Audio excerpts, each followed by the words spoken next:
John Lennon is one of the greatest songwriters in the history of music, and his wife Yoko Ono is also, well, she's definitely one of the artists of all time.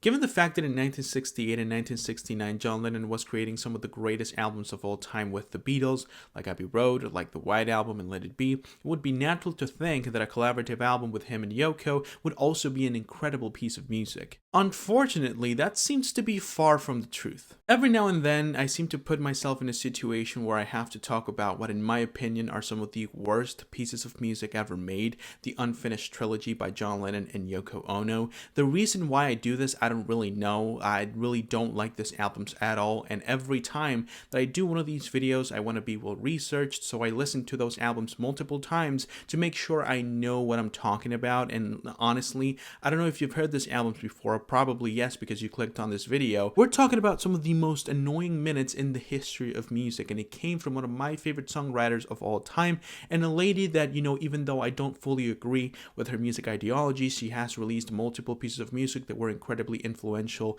for the punk scene and the alternative dance music scene. The reason why I'm talking about these albums today is because I've seen a lot of people on social media defending the legacy of these records, claiming that if you don't like the albums, it's probably because you don't like avant-garde music at all.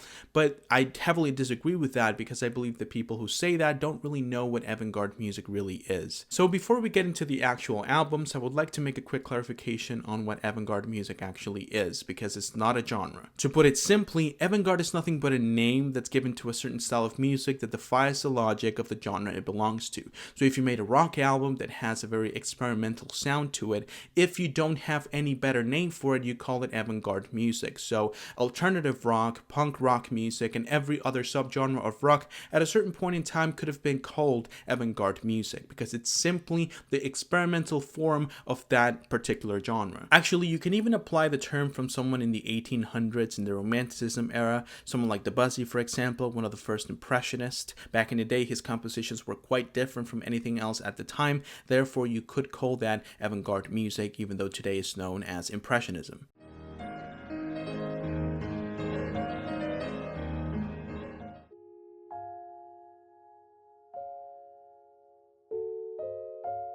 People like Charles Mingus, John Coltrane, Miles Davis were also called avant-garde artists back in the day, because their version of jazz music was more experimental and different from that of the 50s. But right now, we know it as spiritual jazz, experimental jazz, psychedelic jazz. We don't really call it avant-garde anymore because we found a name for the genre. The reason why I'm saying all of this is because I want you to understand that avant-garde is only a term used when an artist is pushing a genre to its limits. It's only a placeholder name while we find a better name for this genre that was created. So this idea that you need weird tapes being played in the background, awkward chord progressions, and weird vocalizing noises to make avant-garde music is a myth. It's not really a thing, because avant-garde music is not a genre. That's where Lady Ono comes into play. In 1966, she invited John Lennon to one of her art exhibitions called Unfinished Art, where she showcased a bunch of pieces that were supposed to be interactive. The people were supposed to complete it by interacting with the art. Okay, one of them, for example, so you have an idea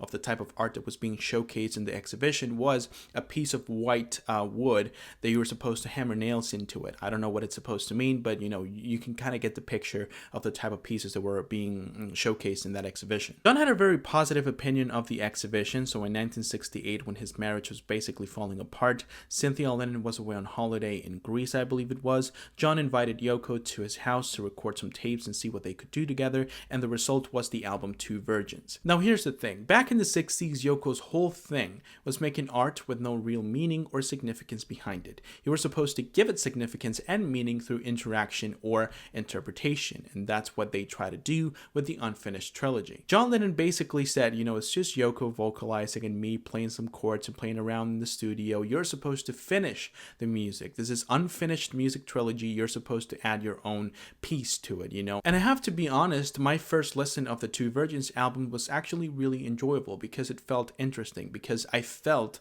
like Yoko's vocalizing and John Lennon's melodic tourism all over the studio were a prelude to something bigger. But that something never came, and that's the reason why on subsequent listens this was probably one of the most annoying albums I've ever heard, because nothing really happened. You get to the end of the album and that thing that was supposed to surprise you, the thing the songs and the sounds of the album were preluding, never really comes, and you're just left with this feeling of dissatisfaction that really ruins the whole album experience. And listen, maybe if the album would have been 14 minutes, 15 minutes, I would have enjoyed it a little bit more, but it's 33 minutes of this.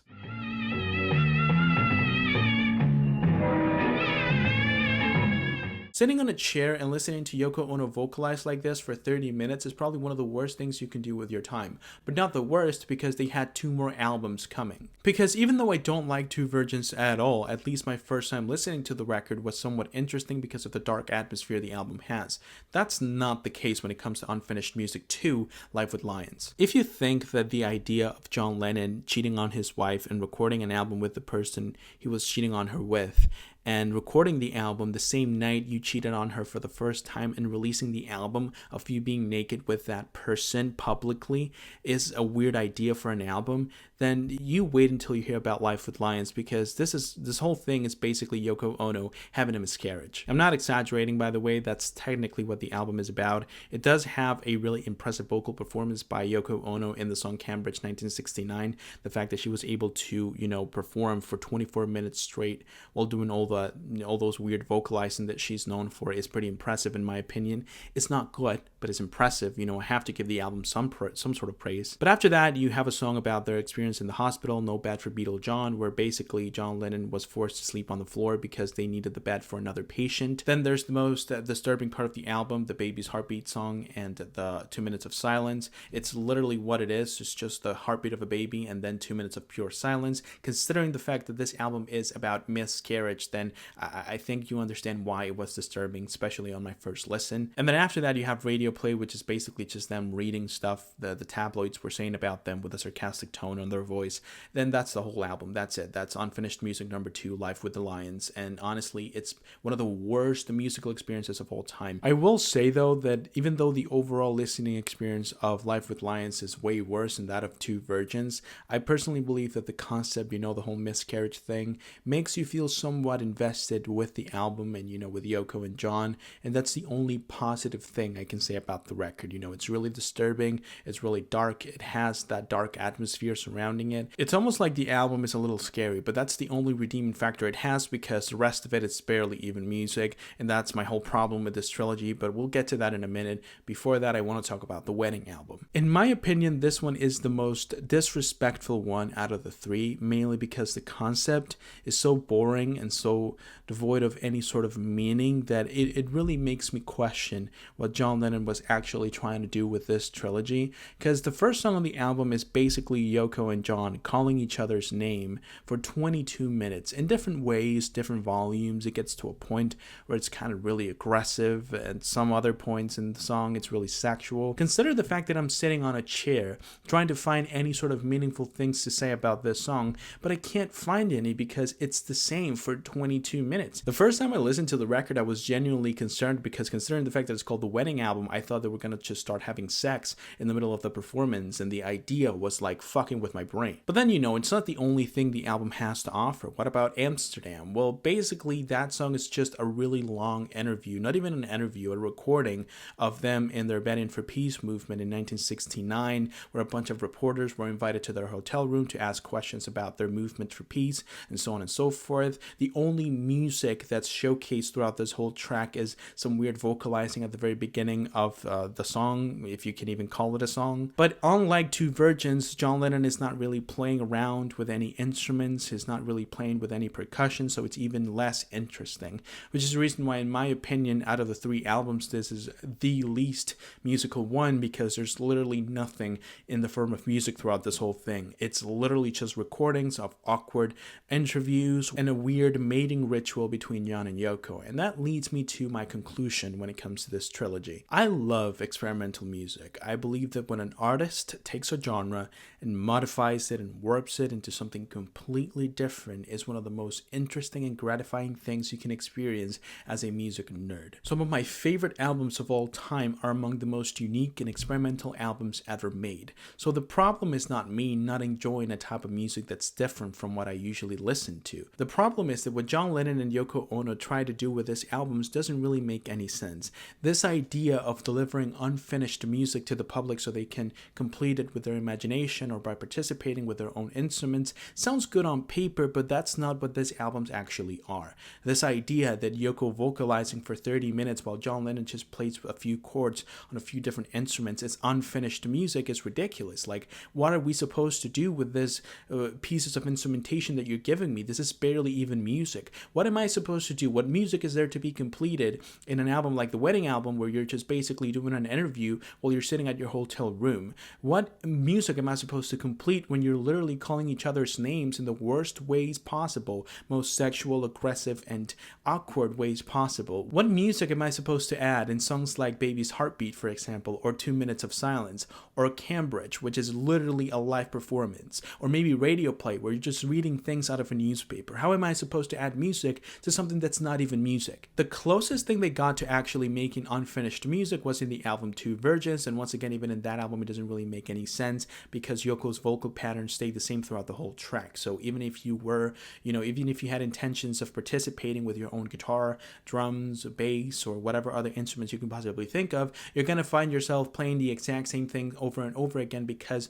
her voice and her vocalizing stay the same throughout the whole thing. It's not really like a Miles Davis album or a John Coltrane album, or maybe an album by Amanda Gallus, for example, that she uses her voice in many different ways throughout the entire listen. Miles Davis uses a lot of different types of improvisation during the entire track. In those albums, it would be interesting to add another layer of instrumentation because it constantly changes. It's never the same. Instead, in Two Virgins, Yoko's doing the exact same thing for 33 minutes. So even if I like the idea, even if I understand what they were going for, they failed miserably when it came to actually executing the idea. So once you're done with the entire 2+ hours of the trilogy, you're left with very little music, only a few interesting concepts that weren't performed effectively, so they're kind of lost in the whole thing, and ultimately with what in my opinion is one of the most annoying and pointless musical statements of all time, if you can even call this music, which I don't think you should. These albums actually feel like the absence of music.